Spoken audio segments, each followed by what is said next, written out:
হাসির রাজা, জ্ঞানের রাজা, রসিক রাজা।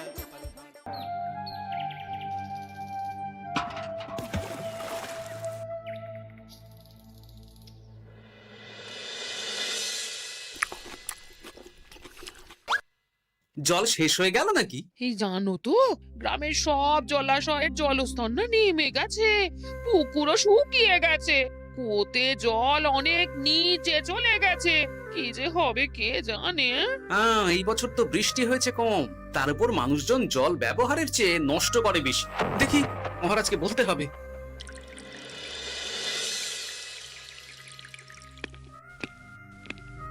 এই তো গোপাল এসে গেছে। শুনেছো, রাজ্যের সকল জলাশয়ে শুধু শুনিনি, চাক্ষুষ দেখেছি, আর এর কারণ ও তার সমাধানও ভেবে এসেছি মহারাজ। তুমি কি বলতে চাইছো সেটা বলো না খোলসা করে। মহারাজ, আসন্ন দিনে জলাভাব মেটানোর একটাই উপায়, তা হলো প্রজাদের উপর কর চাপানো। মহারাজ, আমার ঠাকুরদা বলতেন, যা মেলে মূল্য বিনে তার মূল্য কে আর জানে। আমরা যেহেতু জলের মতো এত মূল্যবান সম্পদ বিনামূল্যে পাচ্ছি, তাই একে গুরুত্ব দিতে শিখিনি। সবাই মিলে দেদার জলের অপচয় করছে। আমি এই অপচয়ের বিরুদ্ধে কর বসানোর পরামর্শ দিচ্ছি মহারাজ। জলের জন্য দেবে দাম, ছুটে যাবে কাল ঘাম। হ্যাঁ, যখনই জলের জন্য কর দিতে হবে, তখনই জলের অপচয় বন্ধ হবে। এতে লাভটা কি হবে গোপাল? মানুষ কম জলে কাজ করা শিখে যাবে, ফলে আগামী দিনে যদি জল সম্পদ কমেও যায়, এই কৃষ্ণনগরের প্রজারা আগে থেকেই তার জন্য প্রস্তুত হয়ে যাবেন। কিন্তু আমি আমার প্রজাদের কাছ থেকে জলের দাম নেব গোপাল? না মহারাজ, কর বাবদ যে অর্থ উপার্জন হবে, তার সাথে আপনার দান মিলিয়ে রাজ্যের মধ্যে একটা বিরাট কৃত্রিম জলাধার বানানো হবে। বাহ বাহ বাহ! যেখানে বৃষ্টির জল সংরক্ষণ করা যাবে মহারাজ। এতে সারা বছর ধরে আর কোনো জলের অভাব থাকবে না মহারাজ। গোপালের প্রস্তাব বড় ভালো লেগেছে। আগামী দিনে ইতিহাসে এই কর্মযজ্ঞের কথা লেখা থাকবে বলে আমার বিশ্বাস। আর তাই আমি গোপালকে এই মুহূর্তে 50টি স্বর্ণমোহর উপহার দেব বলে ঘোষণা করছি। সাধু সাধু সাধু।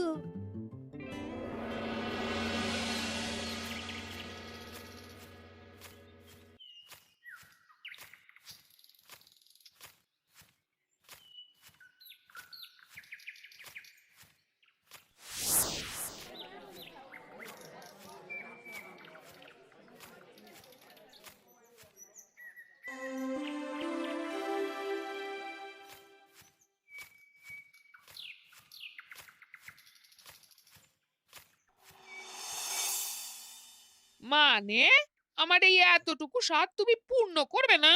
আমি কি নিজের জন্য চেয়েছি নাকি? সবই তো পাবে তোমার মেয়ে আর জামাই। হ্যাঁ, সে বুঝেছে গিন্নি, তাই বলে এতগুলো মুদ্রা আমি খরচ করতে পারবো না। পারবে না? আমি তাঁতির বাড়ি থেকে মেয়ে জামাইয়ের জন্য কয়েকটা শাড়ি আর ভালো পাঞ্জাবি কিনে একটু পাঠাবো। কিন্তু এখন আমার কাছে অত মুদ্রা নেই গিন্নি, পরে পেলে আমি ঠিক তোমার স্বাদ পূরণ করব। আবার বাজে কথা বলার জায়গা পাও না তুমি। এতক্ষণ কোথায় ছিলে গো? আমি বেলায় নদীর পাড়ে গিয়েছিলাম, তখন কমলা আমাকে বললো তোমায় নাকি দেখেছে।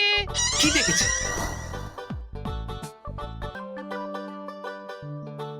কোথায় গেল? এত বড় মুদ্রা থলে কি হাওয়াতে উবে গেল নাকি?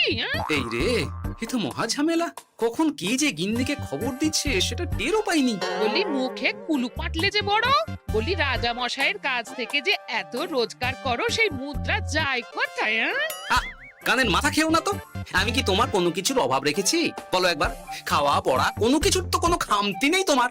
মানছি রাখোনি, কিন্তু তাই বলে আমিও তোমার স্ত্রী, তোমার গিন্নি গো গিন্নি, তাই না? আমার তো জানার অধিকার আছে নাকি যে তোমার উপার্জনের অর্থ করি সব কোথায় যাচ্ছে? জানবে জানবে, সব জানবে। এখন কিছু খেতে দাও দেখি, পেটে ছুঁচোয় ডন বৈঠক মারছে।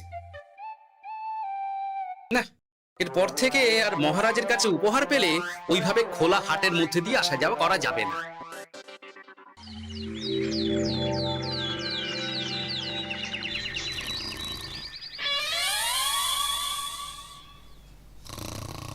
তোমার আর কোনো চিন্তা নেই গোপাল। আমি তোমার মাসোহারা তো বাড়িয়ে দিলাম, সঙ্গে প্রত্যেক দিন তুমি 10 মোহর করে পারিতোষিক পাবে। এই নাও। এই ভোরবেলায় একটা জব্বর স্বপ্ন দেখা গেল বটে। এই স্বপ্ন ফলে গেলে আর কোনো চিন্তা নেই। গিন্নি, ও গিন্নি, বলি গেলে কোথায়? গিন্নি, সাড়া নেই। ও গিন্নি, রাগ করলেন নাকি গো? আরে এসো এসো, এমন একটা স্বপ্ন দেখেছি না যে তোমার আর কোনো চিন্তা থাকবে না গিন্নি। মোহর আর মুদ্রা একেবারে ঝরে পড়বে গো।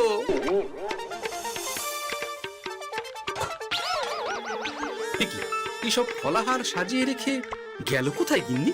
নিজের বাপের বাড়িতে তো যাবে না, কেউ নেই সেখানে। মেয়ের বাড়ি গেল নাকি? না, মেয়ের বাড়িতে তো গিন্নি যায় না। তাহলে না না, খালি পেটে এত ভাবতে পারছি না।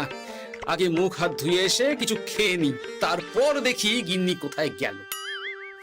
না, গিন্নিকে তো কোথাও দেখলাম না। গেল কোথায়?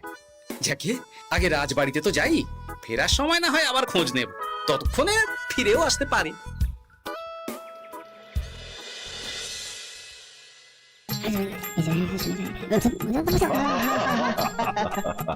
বাহ বাহ বাহ, একেই বোধহয় বলে সঙ্গগুণ। অনেকদিন এত হাসি নিয়ে। যা বলেছেন মহারাজ। হাসি চোটে পেটে ধরছে খিল। কর্তা আর গিন্নিতে দেখছি রয়েছে অনেক বেল। কি গিন্নি, তুমি এখানে কি করছো? কি গোপাল, তুমি রাজসভায় এলে যে বড়? তুমি নাকি রাজসভার কাজ থেকে অবসর নিতে চেয়েছো? এই কথা কে বললো মহারাজ? এই তুমি বললেন। বলি আমি আবার কি করব? তুমি আমায় একটা কাজ দিলে আর সেটা আমি করব না বলো? আমি তোমায় কাজ দিলাম? কি কাজ? বাবা গোপাল, তুমি কি আকাশ থেকে পড়লে নাকি? তুমি তো তোমার গিন্নিকে বলে পাঠিয়েছো যে তুমি আর রাজসভার কাজে যোগ দিতে চাও না। তোমার নাকি আর কাজে মতি নেই, তুমি বিশ্রাম চাও। এই রে, গিন্নি দেখি ভয়ঙ্কর চাল দিয়েছে। আমার নামে রাজসভায় এসে এইসব বলেছে। তাই কথা ঠিকই গোপাল, যে তোমার অবসর গ্রহণের কথা শুনে আমি বিশেষ মনমরা হয়ে পড়েছিলাম। কিন্তু তোমার গিন্নি যেভাবে রাজসভায় হাসি মজা হুল্লোড় পরিবেশন করছে, তাতে আমার মনে হচ্ছে এ সাপে বড় হয়েছে।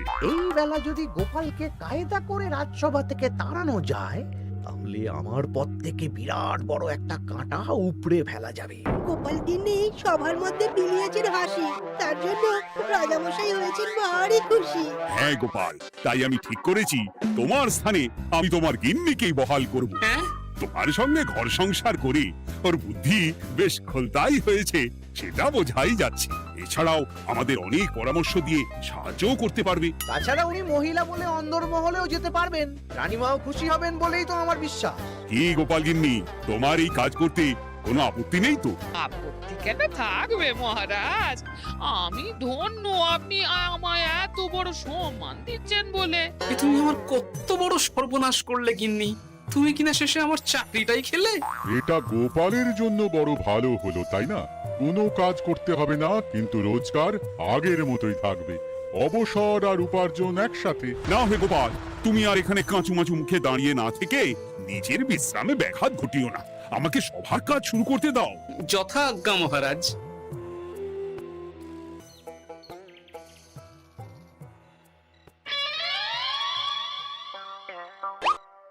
মানে মহারাজ সমস্যার সমাধান করতে দিয়েছেন তোমাকে, আর তার উত্তর দেব আমি? কেন তুমি আমার চাকরি খাবে আর তোমার সেই চাকরি রাখার দায় নেব আমি? হ্যাঁ হ্যাঁ নেবে। মানে কাল রাজসভায় মহারাজের সমস্যার সমাধান করব, সেই মতো কথা দিয়ে এসেছি। হ্যাঁ, আগাম 10টা মুদ্রাও বাগিয়ে এনেছি। তার থেকে তোমায় একটা মুদ্রা দিলাম। এখন মানে মানে আমাকে উত্তর বলে দেবে, না হলে আমি কেন দেব? আমি পাবো একটা মুদ্রা, আর তুমি আমার কাছে উত্তর জেনে নিয়ে সেটাই বলে পাবে 9 মুদ্রা। কিছুতেই না। বলবে না? না। তাহলে ভালো করে শুনে রাখো, আজ থেকে ঘরের উনুনে হাঁড়ি চড়বে না। চাকরি তো খুইয়েইছো, এবার না খেয়ে প্রাণটা খোয়ানোর জন্য তৈরি হয়ে যাও। হ্যাঁ। ওরে বাবা, এমন কথা কেন বলছো গো গিন্নি? তুমি তো জানো যে খিদে একদম সহ্য করতে পারি না। এখন যদি তুমি এইসব বলো, তাহলে আমার রক্ষে নেই গো। বেশ, তাহলে আমি যা জানতে চাইছি শ্বশুর শ্বশুর করে বলে ফেলো দেখি। এ আমি কি শাঁখের করাতে পড়লাম রে বাবা। ঠাকুর, এত দুর্ভোগ লেখা ছিল, ঘরে বাইরে সব জায়গায় এত হেনস্থা যে সহ্য করা যায় না ঠাকুর। একেই তো বলে গো গিন্নি, মেঘ না চাইতেই জল। এতদিন কতভাবে চেষ্টা করেছি গোপালকে রাজসভা থেকে তাড়াবার, আর গোপাল নিজেই কিনা রাজসভা থেকে পালিয়ে গেল। কি সব বলছো? তোমার শরীর ঠিক আছে তো? শরীর মন সব ঠিক আছে, তবে গোপালের বদলে কাকে বহাল করা হয়েছে শুনলে তোমার মাথা ঘুরে যাবে। কাকে? গোপাল গিন্নিকে। আমার কিন্তু বিষয়টা খুব একটা সরল ঠেকছে না গো। গোপাল ভাঁড়ের বুদ্ধি তো আর যে সে বুদ্ধি নয়। উনি যাই করেন তো ভেবে চিন্তে করেন, এর পেছনে আবার কোনো মতলব নেই তো। এটা তুমি মন্দ বলনি গিন্নি।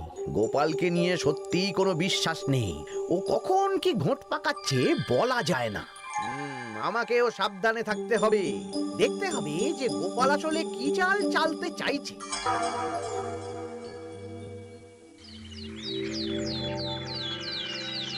হ্যাঁ গোপাল গিন্নি, এই একটাই প্রশ্ন আমায় সারা রাত ধরে জাগিয়ে রেখেছে। মানুষ মরে ভূত হয়, ভূত কি মরে? তাহলে ভূত মরলে কি হয়? মানে মহারাজ, এই প্রশ্নের উত্তর আমার আজকে দিতে ইচ্ছে করছে না। হ্যাঁ, আমি না হয় আপনাকে আগামীকাল এই প্রশ্নের উত্তর দেব, ঠিক আছে? হ্যাঁ, গাছ থেকে পড়ে গেলে জাপটে ধরে ডালকে। আজকের প্রশ্নের উত্তর উনি দেবেন কালকে। না হে গোপাল গিন্নি, তা হয় না। এই প্রশ্ন আমাকে সারা রাত বিচলিত করেছে। আবার যদি আজকেও এই প্রশ্নের উত্তর না পাই, তাহলে তো আবার একটা নিদ্রাহীন রাত আমাকে কাটাতে হবে। মানে আমি বলছিলাম কি মহারাজ, গোপাল গিন্নি তো সদ্য এই কাজে বহাল হয়েছে, তাই তাকে তো একটু সময় দেওয়া দরকার নাকি? কিন্তু প্রশ্নের উত্তর না পেলে যদি মহারাজের শরীর খারাপ হয়, তার দায় কে নেবে মন্ত্রী মশাই? এই রে, এখন আমি কি করব? এ তো মহা বিপদে পড়লাম দেখছি। হ্যাঁ,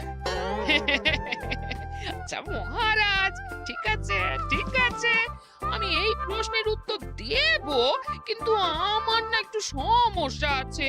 খোলা হাওয়াতে গিয়ে না দাঁড়ালে আমার ঠিক মাথা খোলে না, তাই বলছিলাম। তাই না হয় যাও, হাওয়া খেয়ে এসে মাথাটা খোলতাই করে নাও। কিন্তু এই প্রশ্নের উত্তর আমাকে আজকেই দিতে হবে। হ্যাঁ, উফ, এই যে কি সমস্যা! সারাদিন ঘরে বসে থেকে থেকে তো আমার সারা গায়ে বাদ ধরে গেল। সেই সকালবেলা আমাকে ফলাহার করিয়ে দিয়ে গিন্নি তো চলে গেছে রাজবাড়িতে চাকরি করতে। এদিকে আমার যে পেটে কিচ্ছুটি নেই, তার কি হবে? মহারাজ দোকানে গিয়ে যে ভালো মন্দ খাবো তারও উপায় নেই। তাহলেই তো কাঁড়ি কাঁড়ি খরচা। না, একবার দেখি তো উনুন ধরিয়ে অন্তত ভাতটা চাপাতে পারি কিনা। তাহলে গিন্নির ওই হাঁড়ি না চড়ার হুমকির হাত থেকে অন্তত বাঁচা যাবে।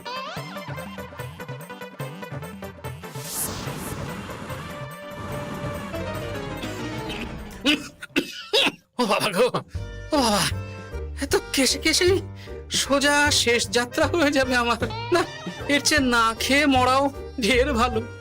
দেখি তুমি বাড়িতে কেন? এত হাঁপাচ্ছ কেন? সাড়ে তাড়া করেছে নাকি? আরে না গো, মানুষ মরে ভূত হয়, ভূত কি মরে? তাহলে ভূত মরলে কি হয়? খোলা হাওয়াতে গিয়ে না দাঁড়ালে আমার ঠিক মাথা খোলে না। ও, এই হলো ব্যাপার। বেশ, এর উত্তর তোমায় আমি বলে দিচ্ছি। ভূত মরে প্রথমে এক ঝুড়ি অন্ধকার হয়, সেই অন্ধকার হাওয়াতে উড়ে বেড়ায়। এক সময় সেই অন্ধকার পাতলা হতে হতে কুয়াশার মতো হয়ে যায়। ব্যাস, মিটে গেল। ব্যাস, মিটে গেল।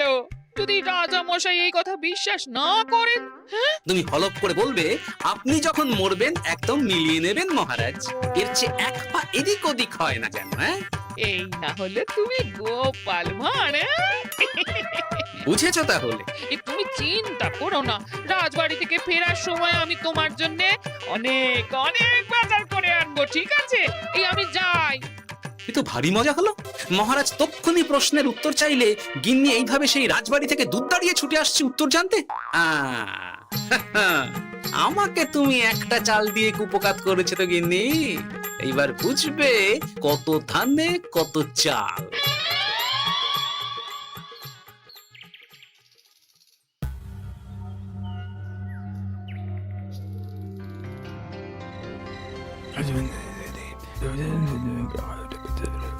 বুঝেছিস তো তোর কাজটা? খুব বুঝেছি গোপাল দাদা। নেই, এবার লেগে পড় দেখি।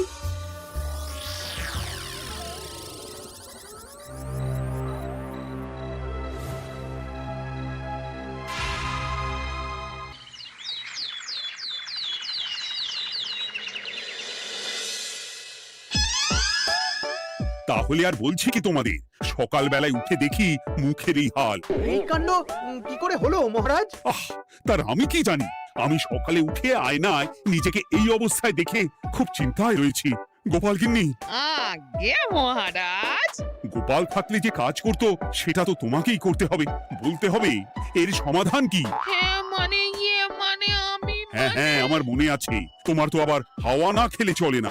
যাও যাও, তাড়াতাড়ি হাওয়া খেয়ে এর উত্তর নিয়ে এসো।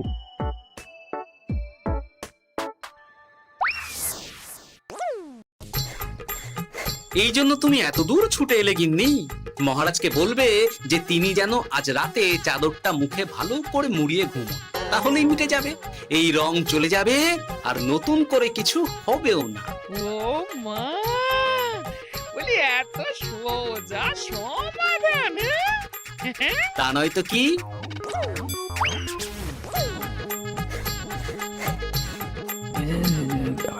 কাল সারা রাত আকাশে একবার দেখলাম চাঁদ উঠেছে, আর একবার দেখলাম ঘোর অমাবস্যা। এর কারণ কি? একই রাতে দুই তিথি হয় কি করে? মানে আর একটা সমস্যা, হ্যাঁ, এটা আগে বললেই তো হতো মহারাজ।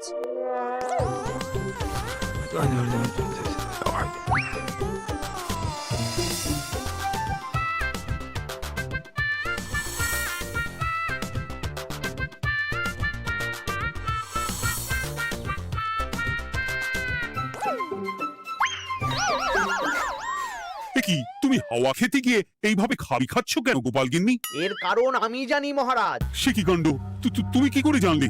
গোপাল গিন্নি মোটেও হাওয়া খেতে যায়নি মহারাজ, সে গেছিল নিজের বাড়িতে গোপালের কাছে আপনার বলা প্রশ্নের উত্তর জেনে আসতে।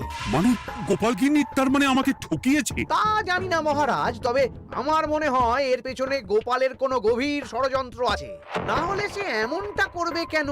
আর এক রাতেই আপনার সাথে এতগুলো অদ্ভুত ঘটনা পর পর ঘটবে কেন? বটে, এক্ষুনি গোপালকে ডেকে আনো।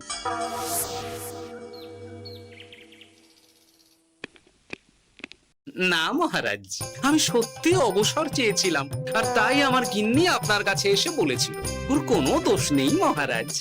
না মহারাজ, আমি মিথ্যে কথা বলেছি। হ্যাঁ, উনি আপনার কাছ থেকে পাওয়া সোনার মোহর নিয়ে বাড়ি যান না, তাই আমি ওকে শায়েস্তা করতে এই ফন্দি করেছিলাম। আসলে মহারাজ, আমি আপনার কাছ থেকে পাওয়া সোনার মোহর জল প্রকল্পের কাজে লাগাবো বলে কিছু জনকে নিয়ে একটা দল গঠন করতে গিয়েছিলাম, আর তাদের কাছেই ওগুলো রেখে এসেছি।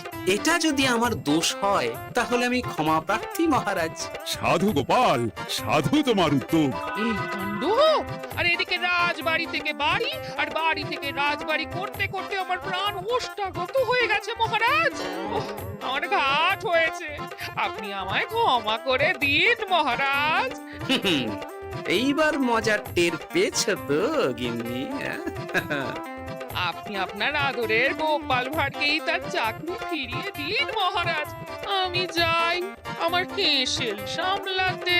কেলে পচা খুব ভালো করেছে বলতে হবে।